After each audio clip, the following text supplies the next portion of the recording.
Welcome back to Dum-Dums and Dragons, where improvisers who've never roleplayed before journey into the world of Dungeons and Dragons. I am the Grand Wizard Bukaki, your host. Butthole's trial just ended and he's been found innocent, but Fiddlesworth and the Moonites are attacking the courtroom. Quinny is leaping towards the courthouse. Alan Butthole and not Peter Baelish are unarmed. Can our heroes possibly withstand a Moonite assault? Can Butthole avenge Goblin Jr.'s branding? Find out next on Dum-Dums and Dragons.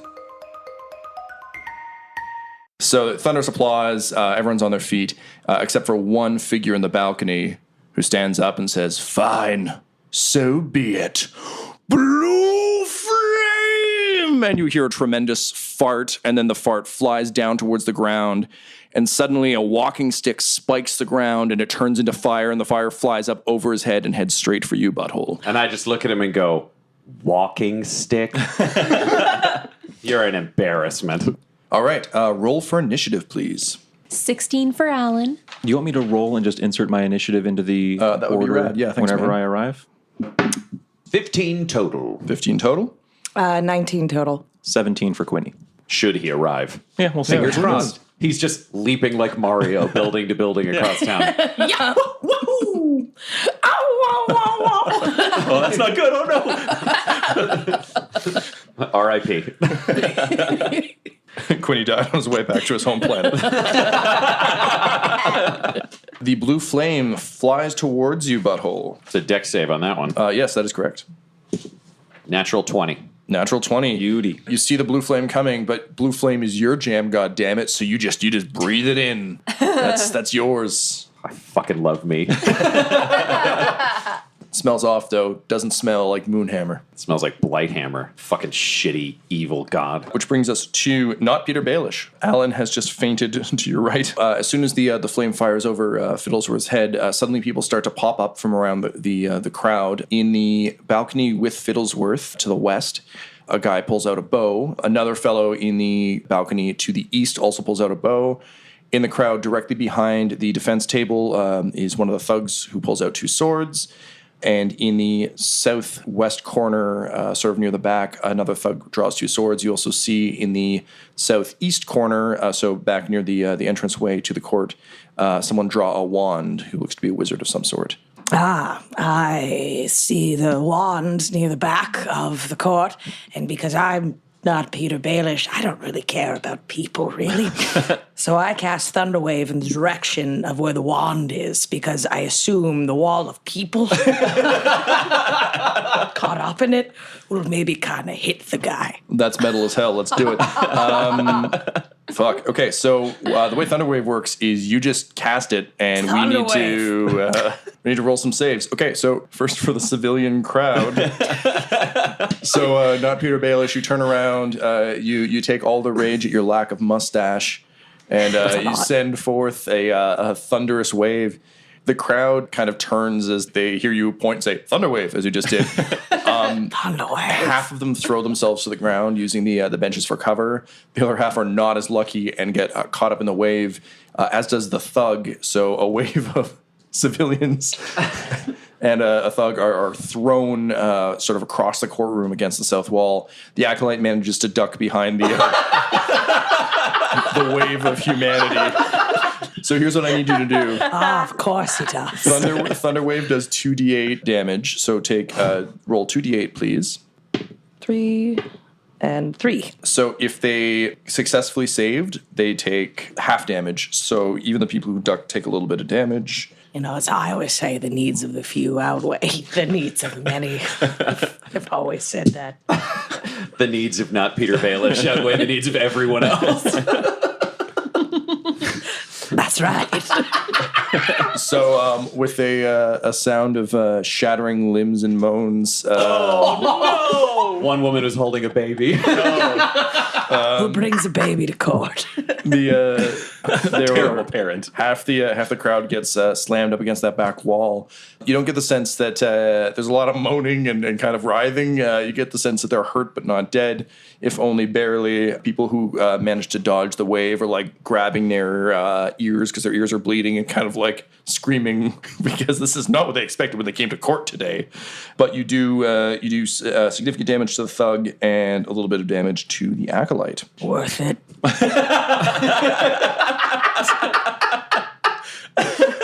As 24 innocent people hit a wall. Think of it this way. 3 barricades. Where are they going? The door's pinned shut with the bodies of the innocent. Now, lots of places to duck behind to dodge things. It's going to be really hard to use a human shield if you're the villain. Broken. Von Strauss yells, "What the flaming fuck?" Which brings us to Quinny. So, Quinny, you've been bounding across rooftops, finally to arrive at the front doors of the courthouse. Yeah. So I'm standing at the doors of the. I'm just picturing Quinny getting blown out by like 3 grandmothers that all hit him at the door. I'm gonna. There is no God.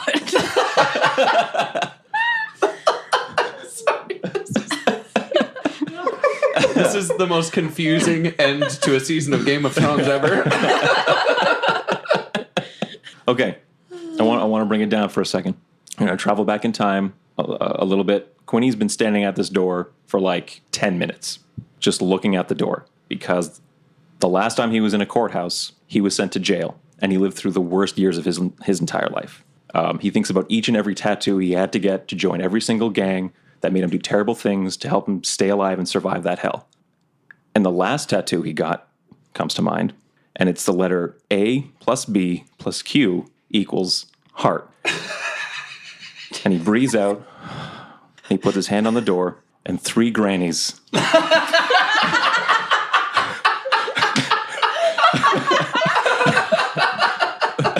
Roll me a dexterity saving as 3 grannies come blowing through the doors. Smash cut to earlier that day. Well, Tabitha, I suppose the court would be a nice way for us to spend our visit time today. Oh, Ethel, well, it is a lovely way to see justice enacted before our grandkids call on us. Today will be the day, certainly. I wonder if that delightful man Matlock will be there. Oh, Matlock. Smash cut to now. I'm so glad you two took me out of the hospital after my bone weakening disease. I've always wanted to be in the safest place in Neverwinter. Oh, the Martha. Hall of Justice. Today will be the greatest day we've had yet. These brittle bones are so excited. And maybe today, since Just careful on the stairs, Martha. We know how tender you are. Don't worry, I'm sure those pews will be nice and safe. I'd who rock knows, Tabitha? Maybe later today your grandchild will arrive. It'd be so nice to see Samling again.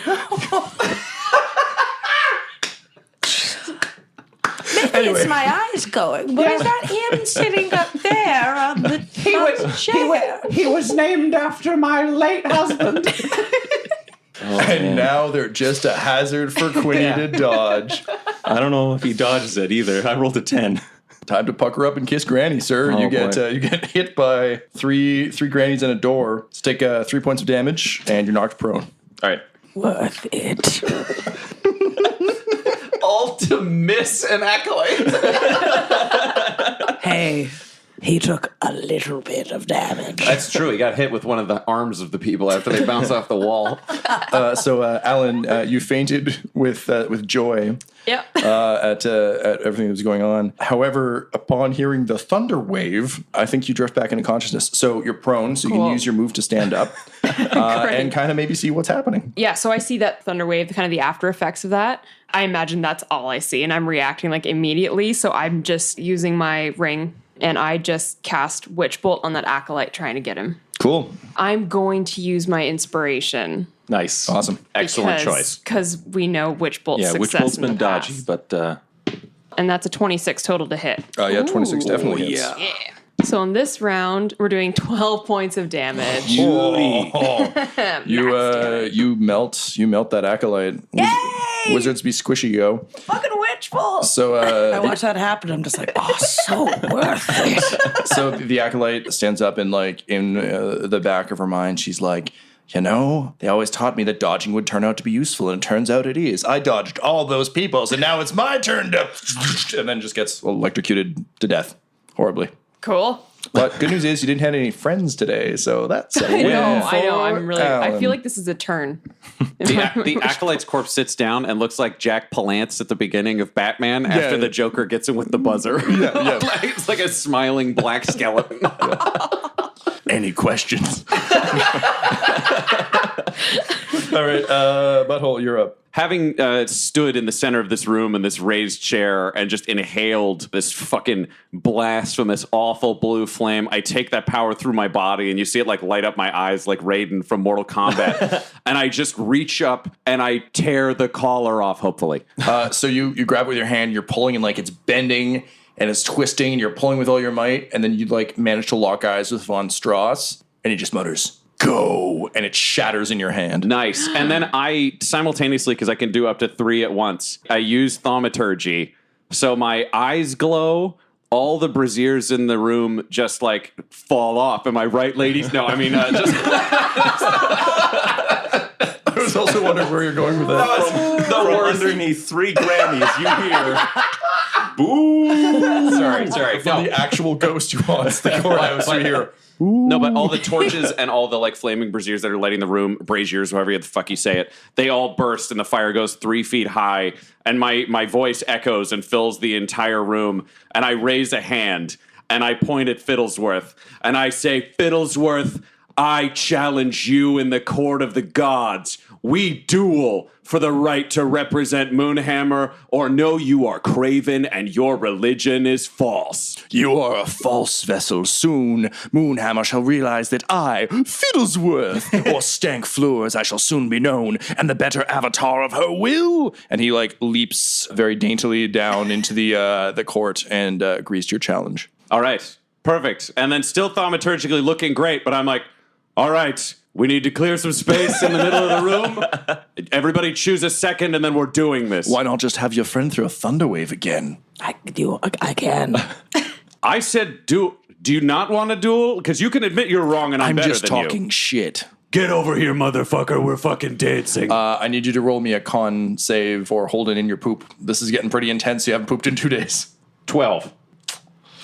What does that mean? What does that mean? Here's what I'll do. This is fine. I turn around and I say, well, if we're all shit talking, let's get down to the shitting. And I lift my butt flap towards him and I shit. Oh my god. So confused. Yay! The bean goes. You think you were confused then. The bean hits the ground covered in poop. And then all of a sudden, with a speed that's remarkable, a tree bursts forth from your poop. And from each of the branches, there drops sort of a strange pod, like fruit sort of thing. Looks edible. The tree kind of glimmers. So Tom just shrugged like we're supposed to know what to do with that. That's just what it is. I stroll around the tree to the front where I'm facing Fiddlesworth in the middle of this courtroom, and I say, the judges, the crowd, Von Strauss shall witness this duel under the light of the tree of Moonhammer. I'm gonna fucking kill you because you touched my dog. It's so anime that you're about to fight a butler. Yeah. like an evil gnome butler. Yeah. And He's an elf, but oh, well, fuck him either way. Shut up, you gnome, I say to the elf. And then, Bluebeard's like, objection. and I summon a spectral hammer into my hand, so I have a war hammer now to fight with. Fiddlesworth sort of like throws away his cane, which has like a tiny, dainty hammer on the end. And he says, fine spectral hammers it is, good sir. And he snaps his fingers, and one of the thugs comes forward, and he's like, do you believe in the Lord Moonhammer? And the thug's like, yes, Stankfleur. Like, do you believe? He's like, yes, Stankfleur. And he says, then give me your faith. And the guy's eyes light blue, his mouth lights blue. And Fiddlesworth puts his hand against his chest and draws a spectral hammer out of it. As he does, the guy's eyes go white and he collapses to the ground. And then I point at him and go, Lord you got the fucking gender wrong, asshole. And I'm like ready to fucking rumble. Let's do it. Butler fight. Oh, yeah. It's a straight up butler cleric fight. You guys all okay with this random duel? I'm totally fine with this. Yep. All right. Top of the round, Fiddlesworth. Let's do this, sir. So he takes his hammer and he swings it mightily for your unprotected head. All right. He manages to hit you with his spectral hammer of Blight Hammer. Is that where we're going? Yeah, Blight Hammer. That's the name of his shitty fucking ripoff Do you god. 13 points of damage. Yeah, and I can eat that for fucking breakfast. I say, thank you, sir. May I have another? And then I spit blood in his eyes. Jeez. Using a free action, uses his still very fine sleeve to like wipe the blood from his eyes, and he grins at you and flicks a dagger into his hand and leaps at you with his second attack. He will hit you for 3 points. I laugh just like that. It's all fun and games until someone loses their patron god. Yeah, it's going to be real sad when you die. Go ahead. All right, so knowing a little more about spectral hammers than this idiot, I immediately release my hammer, which swings itself to hit him in the face, and I try to punch him square in the dick. All right, roll your attacks. All right, so for the hammer, 20 total to hit. Yep, that'll hit. All right, and then the punch in the dick, that would be a 17 total to hit. Yep, those will both hit. Awesome. So for the hammer, 8 points of damage. And then what am I rolling for fist? Probably D4. Plus strength bonus? Yep. 5 damage from the mailed fist to the balls. He goes, ooh! And his voice goes up. And he as got punched in the dick. And as he goes, ooh, the hammer just like clacks his fucking teeth shut. Like, right in the chin. Cool. So after the first round of combat, Fiddlesworth takes some damage, Butthole's taking some damage. Here's the thing. Some of you respect the rule of law and some of you don't. So I'm looking to the rest of you. Anytime you want to chime in with something you want to do, feel free. Oh, cool. I'm going to be charting that for the rest of the NPCs as well. So as the flow of combat continues, stuff may happen, it may not. You just let me know. I think I just want to make it known then that I have entered the courtroom at this point. shook off the gotten grannies? up, Yep, great. and I'm in the courtroom. I would love, because I haven't tried this out yet, but to help Butthole out, I would love to use Vicious Mockery on Fiddlesworth. Sure. If I can just like slide into those DMs and get that done. Like, Yeah. What are you going to say? So this is after he got punched in the dick and his teeth got clacked shut. So I just kind of stand by side and watched him, just like, honestly, I mean, I just probably killed entire families right now, like accidentally. But you got punched in the dick and hit by it. Like, you had to kill a man to get a hammer. This man farts a bunch and he's just kicking your ass right now. I mean, really? You're starting you're starting an uprising. Really? You think you can? No, you are what we in the business call pussy. What's the effect of Vicious Mockery there, Kat? Target must pass a DC 14 wisdom save or 2d4 damage and has disadvantage on attack. Cool. I'm going to say he has disadvantage on that because that was some damn Vicious Mockery. He made some valid points. Oh, he fails. He fails hard. So roll 2d4. So 4 and 2. Absurd. Alan, Quinn, are you guys doing anything? I'm keeping an eye out on these crossbow guys up high. And I really don't like that Butthole's at a disadvantage. Like, the weapons disadvantage is really irking me. Do we know where the weapons are being held? No, but there's some people who might know who are in the room with you. Yeah, I'm right next to Von Strauss still, right? Yep. Like, I'm pretty close. And so I've just been like, I just want to ask him, like, dude, we need our weapons back. We need them right now. We're on our side. We're all good people now. I did just watch your friend throw a bunch of civilians against a wall. Roll me a persuasion check. I just give myself a high five quietly. Natural 1. In fact, he lights up the sword. I don't know that you're on the side of law at all. Cool. Okay, as a bonus action, I'm gonna Misty step the fuck out of there. yeah. Specifically, I'm going to Misty step up to the balcony to that crossbow guy on the west side. Von Strauss is so furious about all the magic that's happening right now and this weird duel. This is not working for him.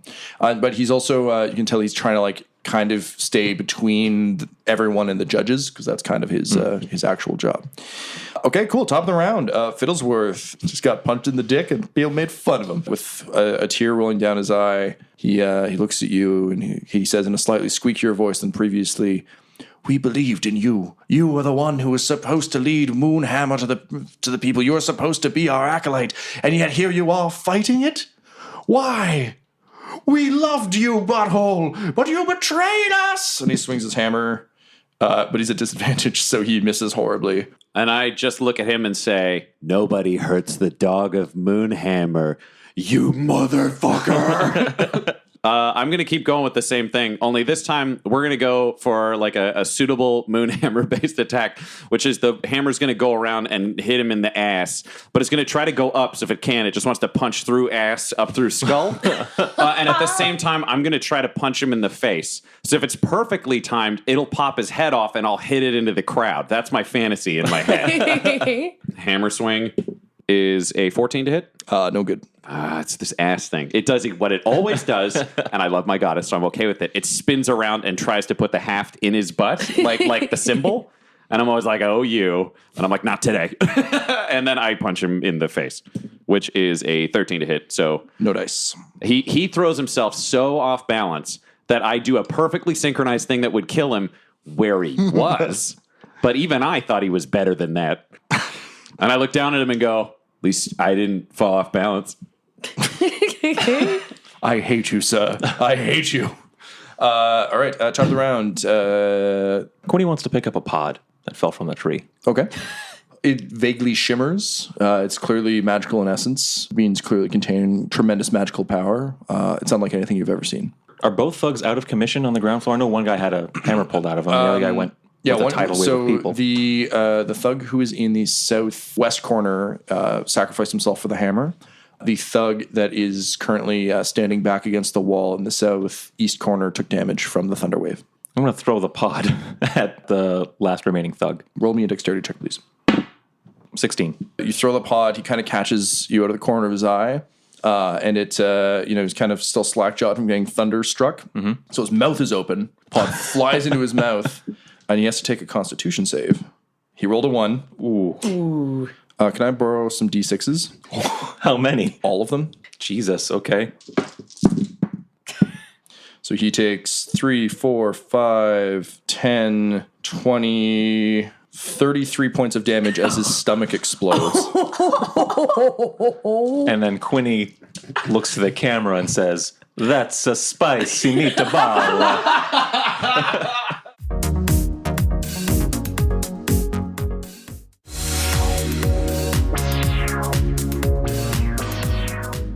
Are we allowed to give inspiration points? Because I want to give you one for You absolutely are, yeah. Yes. I'm 100% behind that.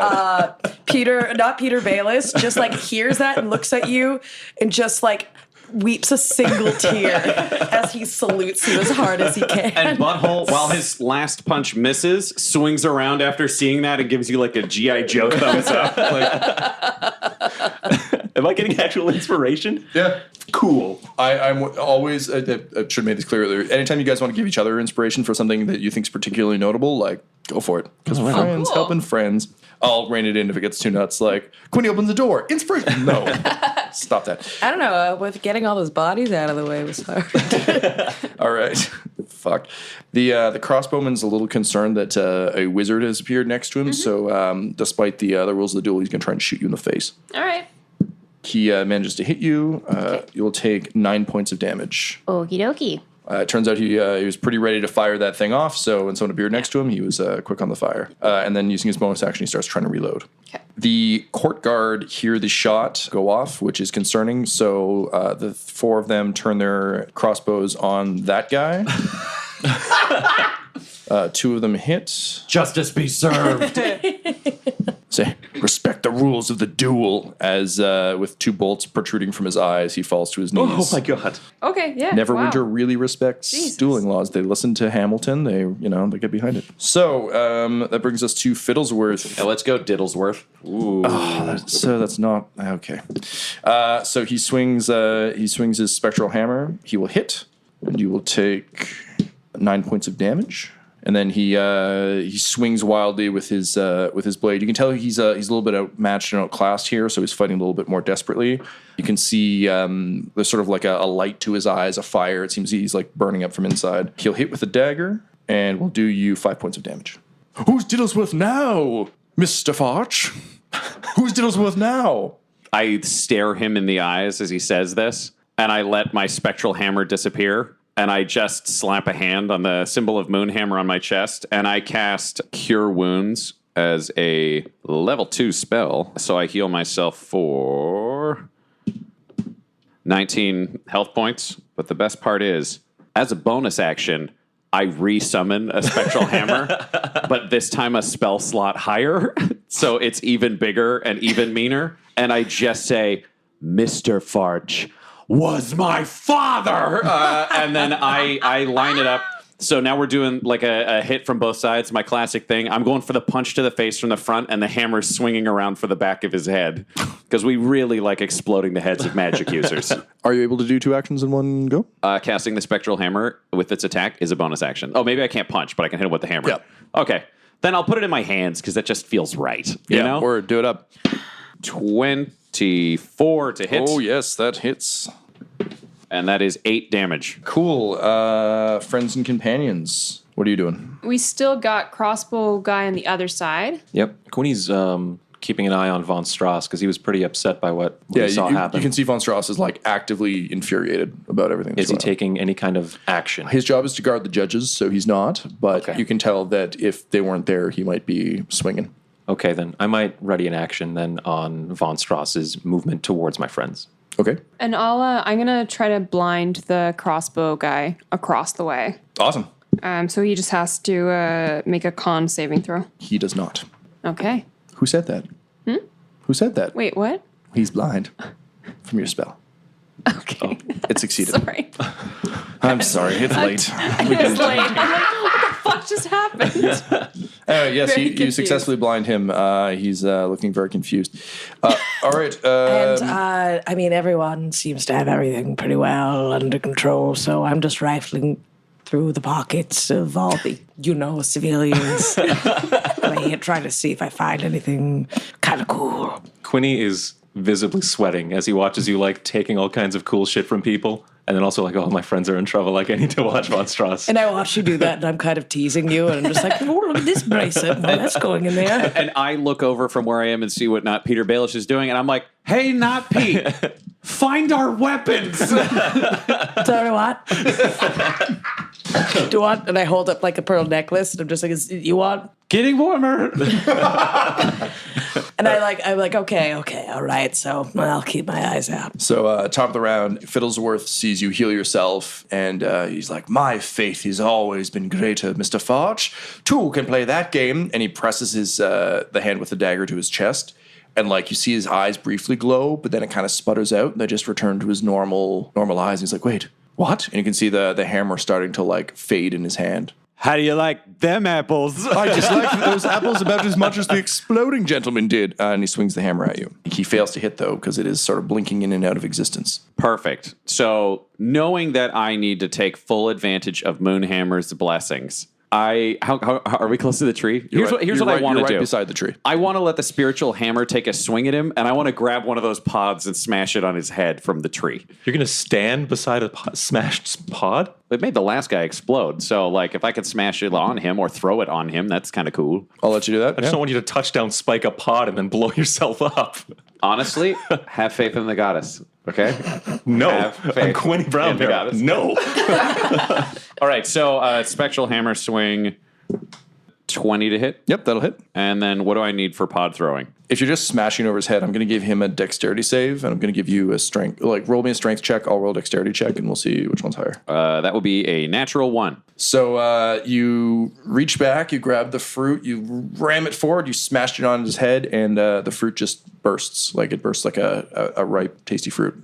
And the juices just kind of roll down. But while that's happening, a hammer finally swings around and hits him in the ass while he's all sticky. And it does 15 damage. 15 damage. All right. Fiddlesworth looking pretty fucked up. And I yell, in the name of Moonhammer, the goddess who never lets you down if you're honest. You weird fuck. All right. What are you guys up to? Honestly, I mean, looks like Butthole's got this thing in the bag, so I'm just making sure nobody's trying anything sneaky. Okay, cool. Just keeping an eye out for that stuff. Yeah, judges look okay.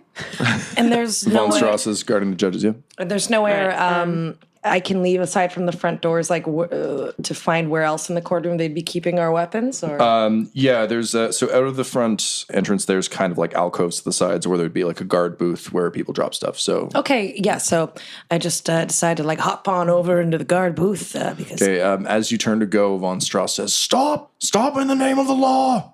And I kind of look at him and I'm like, I mean, it's up to you. You choose the guards or you choose me. Stop! I say. He's not moving towards you. He's still guarding the judges. And I put like one leg over to the guard booth to see if he does. God damn anything it! to come Stop! to me. At this point, he's basically campus security with a whistle. And I look around pretending like, who, me, what, oh, me? I can't hear you. Not Peter Baelish. You're so far away. Specifically not Peter Baelish. And I put my other leg over and I'm just like, sorry, it's just the echo in here. I can't hear you. He's so mad. His sword is so on fire. Here's the sad part is I try to like twirl my mustache at him and then go and I remember. Oh. But then I just like remember like the little goatee part that's still there and I'm like, nah, I'm still cool. And I dip down into the guard booth to see if I can find our weapons. Sure. So the guard is pretty fucking scared of like all the shit that's going on. So he's just kind of like cowering in a corner. Okay, so I'm just like, I'm just grabbing some shit. And he just starts like pushing random stuff towards you. Oh, neat thing. And I just start pointing at things, being like, oh, that's ours, that's ours, that's ours. He like gets out a bag and starts like putting it in it, being like, this. You know what? Actually, I've almost forgot about that yesterday. Gonna need that. He looks at a shield that has Von Strauss's family crest on it, shrugs and is like, well, okay. Puts it in the bag. And after I've like cleaned everything out, I just lean over and just like gently cup his cheek and say, you did a good thing today. Thank you, sir. It's my first day.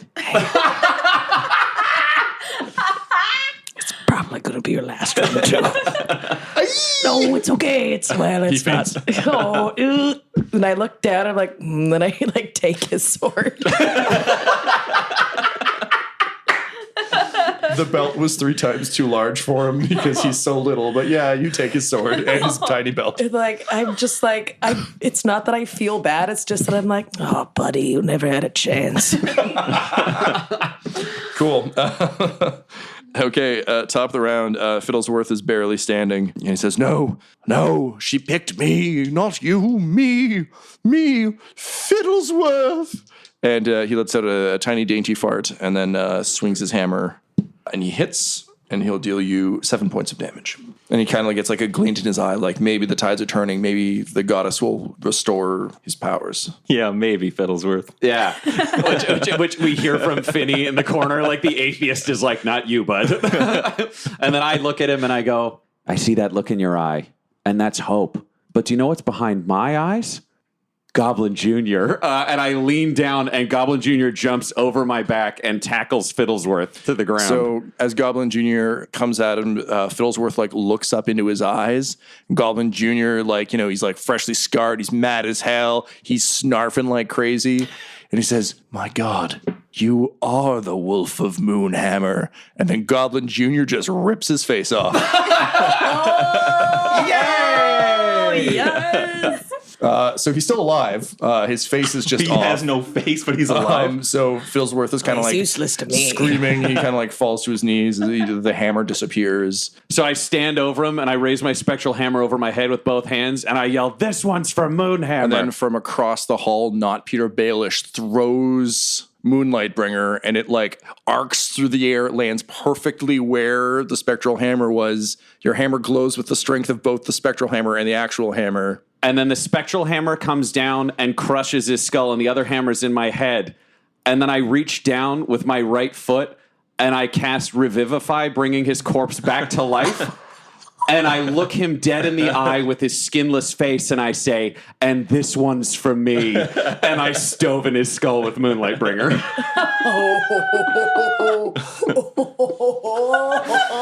Shit. And I step back, thaumaturged up again, and I just point at all the people in the room, and I say, "Know this, followers of Blighthammer. Moonhammer reigns supreme. Surrender to justice now, or my justice will find you." I think you've killed all the Blighthammer folk in the room. And then I say, "Hey, all you old ladies that aren't dead yet, tell the others." So Von Strauss says, "All of you are under arrest for causing this horrible massacre of civilians." Quinny grabs the bag of holding. Time to go, guys. I turn to face Von Strauss, and I look over to the crowd, and I see Steve just popping up and looking over at me, and I give Steve a knowing nod, and I set Moonlight Bringer on the ground, and I take a knee, and I say, "I swore an oath when I healed this dog that I would not escape." And then Steve stares into your eyes from distance, and he just mouths, "Go." And I say, "Cool, bud." And I fucking run. Von Strauss like glowers at Steve and begins pursuit, like calling for the city watch. So you burst out into the streets. On my way out of the church, I'm going to use my God-given Moonhammer power and cast Preserve Life. And for every person in that crowd, I can cast it on up to 30 people to give them 1 health point. Anybody who's critical, I'm healing as many people in that room as I can on the dash out the door. So while I'm running, I'm like, "Sorry!" And then I just start farting. Like every step is the rainbow farts. And I'm like, and I raise both hands in the style of Colm Wilkinson at the end of a concert. And they circle around. And then behind me, I'm like, "Bah!" And it just falls into the spirits of especially those 3 old ladies. That brittle bone lady, not only does it give her 1 health point, it cures her brittle bone disease. She gets up, she's no like, longer "I has can ride a bonitis." bike again." Yeah. And then all the rest of the people are just like dying less. Yeah, I like to admit that I just like I see my chance to escape. I've still got my bag of weapons. It may slow me down a bit, but I also assume, like, well, if all these people are slowly coming back to life, then perhaps they could also once again act as a human shield for me, helping to stop a man swinging a flaming sword from coming at me. Because does he want to take the life of civilians? No, but will I? I mean, we already know how that's going to go. So yeah, Von Strauss does get a little tangled up in like freshly revivified people who are just kind of like, "Oh, I felt real bad, but I feel kind of okay now." And he's like, "Out of the way, you fools!" So as he's yelling, like people start to spill out of the Hall of Justice. Like there's like guards people and everything else. So you guys are taking off. I need you all to roll me a good old fashioned dexterity save, please. 12. 15 for butthole. 12. And 11 for Quinny. All right, bringing you up all the pull rear. it off. Luckily, so it's kind of one of those hilarious escapes where a couple of you are very nimble and fast, and then there's Butthole running along in armor, farting and healing people, and Alan, who's kind of I think you can't use Can you keep Misty Step? Are you Misty Stepping along, or are you running? I'm going to run for now. Okay, awesome. I was kind of hoping you're going to do that thing that Russell Crowe does in Man of Steel, where it's just no matter every time they turn a corner, you're just there. Not Peter Baelish. Can you roll me a charisma check, please? Sure. 24. Awesome. So as you're all running, you turn a corner, and then all of a sudden a manhole cover pops up, and old One-Eyed Stink is sitting there holding it. He's like, "Quick, Not Peter, I'm here, like you asked." So all of you kind of leap down into the sewer. He pulls down the manhole cover. As Alan goes by, he's like, "Hey, I know you. Hey, do you have any money on you by chance?" And he kind of grins at you. You don't really know what that means, but that's cool. Yeah. You land in the sewer, and Not Peter Baelish, you're able to guide them to the docks at the edge of town, where there's a sort of nondescript boat waiting for you, captained, of course, by Anaka Yanga you. I'm explaining like, wow, these docks used to be even more corrupt when some Mayor Carcetti was in charge.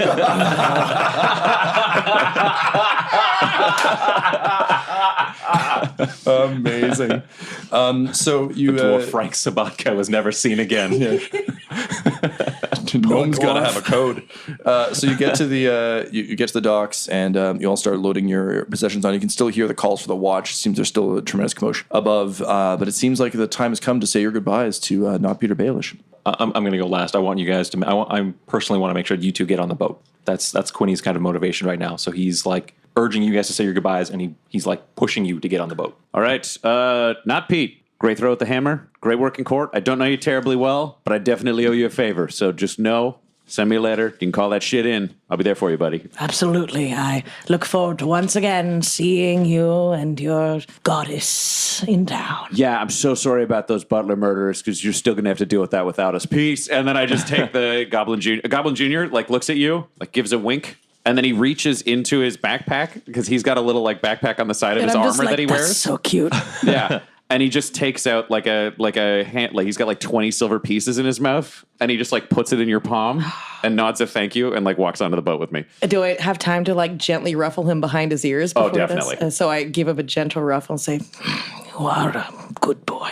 And he farts a little thing. It's a little glowing fart, and it goes up to your hand, and it sinks in, and it shows the symbol of Moonhammer on the back of your palm. But it fades. It's not like a permanent thing. Cool. Yeah, man, not Peter Baelish. You really helped out with this court case. Couldn't have done it without you. Well, couldn't have done it without you. And I'm so glad I helped you get that first kiss of yours. It's just don't tell anyone it was my first. And I'd like to give you a quarter of the treasure haul that I found. So 60 gold pieces. Wow. I wouldn't have found it without you. And also, anytime you need some legal assistance, I'm happy to be your co-counsel. No. All right, Quinny, it's all you. Okay. I look back, make sure that the two are like below decks, that they're not around to hear this conversation. I take out the bag of holding. I reach into it, and I pull up a handful of like forks and knives, the beautiful silverware. Let it kind of drop out of my hand back into the bag. I take out my satchel of all of my money. That's 415 gold. I drop it inside the bag of holding. I take out the flintlock pistol, show it to you, drop it inside the bag of holding, push the bag of holding to your chest, and I say, thank you. Do not pursue the essence of Butthole Farch. Please. What do you know that I don't, Quinny? The trouble we all had to put up with today, that's just the start. This is going to get so much worse before it gets any better, okay? And I'm doing this for you because you're my friend, okay? We are cut from the same cloth. And I'm doing this for them because they're my friends, not like you are, but because they make me better, okay? I like clutch the bag a little bit tighter. I gave him an inspiration point for making me feel something in my heart. And I lean forward and I say, do you know why my name's not Peter Baelish? No, it never occurred to me. My ask. brother, Peter Baelish, he sailed away to a faraway land called Westeros long, long ago.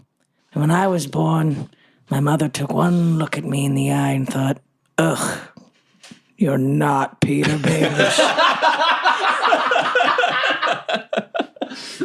Trying to find the essence, I wanted to be more like my brother, who I assume is doing real great right now. But now I realized I can only be not Peter Baelish. But most importantly, I can be your friend. Smooth sailing, Quinny. Thank you, not Peter Baelish. I turn to walk away, and I turn around again real quick. I just need to be clear on this. Are you going to pursue the essence of Butthole Farch, or are we good on that? No, or are you we're not going to do good. that? Okay. You have my word. Right on. Okay. Thank you so much. I turn, and then I turn back one more time, and I wink at you, and I'm like, hey, I think your bro's going to be just fine. And I look down. Well, I try to look down, then I realize I'm trying to look at my upper lip. Then I feel it, and I'm just like, I think it's thicker already. And with that, you sail off into unknown waters, and not Peter Baelish disappears back into the shadows. This episode of Dum Dums and Dragons features the voices of Ryan LaPlante at the Ryan LaPlante on Twitter, Tyler Hewitt at Tyler_Hewitt on Twitter, Laura Hamstra at EL Hamstring on Twitter, our special guest, and our DM Tom McGee at McGeeTD on Twitter. This episode's sound was edited and mixed by Laura Hamstra, and Dum Dums and Dragons artwork is by Del Borovic, who can be found at delborovic.com. Our theme songs are And Now for That Massive Coronary and Skipping Through the Orchestra Pit Part 1 by Peter Gresser, and our ad music is No Control and Chiefs by Jazzar, JAHZZAR, all available at freemusicarchive.org. When it comes to Dum Dums and Dice, you can visit our website at dumdumdice.com. Our Twitter and Instagram are at dumdumdice, and on Facebook at facebook.com/dumdumdice. But most importantly, we've got merchandise at redbubble.com/people/dumdumdice, or you can join our Patreon at patreon.com/dumdumdice. That's DUMBDUMBDICE. And tune in next week for more Dum Dums and Dragons. Epilogue 1.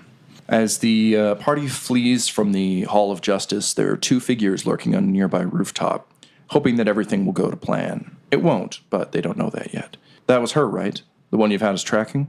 The man kind of chuckles to himself. Alan? Yeah, that was her.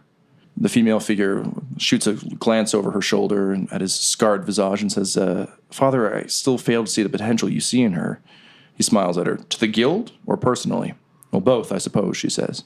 He grins. She reminds me of an elf woman who once saved my life. Bit of a stick in the mud, but damn talented. But does the guild really need another mage, she says.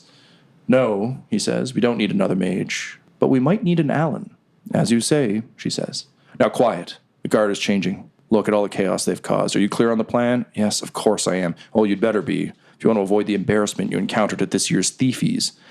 She sighs. Yes, Father. Good, he says. Then let's go rob these bastards blind. This is so often the way. It didn't go to plan. Epilogue the second. Far, far away from where our heroes have been adventuring, there's a manor house, far more opulent than any of them can imagine, except perhaps for one. That one, of course, being Butthole Farch, for he was born there and raised there. Currently, Archibald Tingler and Lady Antebellum, his parents, are furious as they sip wine that costs more than many of the houses in Phandelver and stare into a burning hearth. The halfling betrayed us, he says, snarling. It disappeared with the vessel. Antebellum sighs. She's put up with Archibald's hijinks for some time, but is beginning to reach the end of her rope. Fine, she says. We'll have to use the inferior one. Summon Reginald. A large, burly, red-bearded man comes into the room. He's got an eager step and a glint in his eye. Mother, father, I stand ready to serve. Antebellum looks him up and down. We shall see if you truly want to prove yourself to our lord. The time has come. Find your brother Bobbert, or Butthole as he calls himself, and kill him. The large man Reginald takes a knee. I shall prove myself a worthy vessel. Archibald looks at Antebellum. She sighs and takes a sip of her wine. We shall see.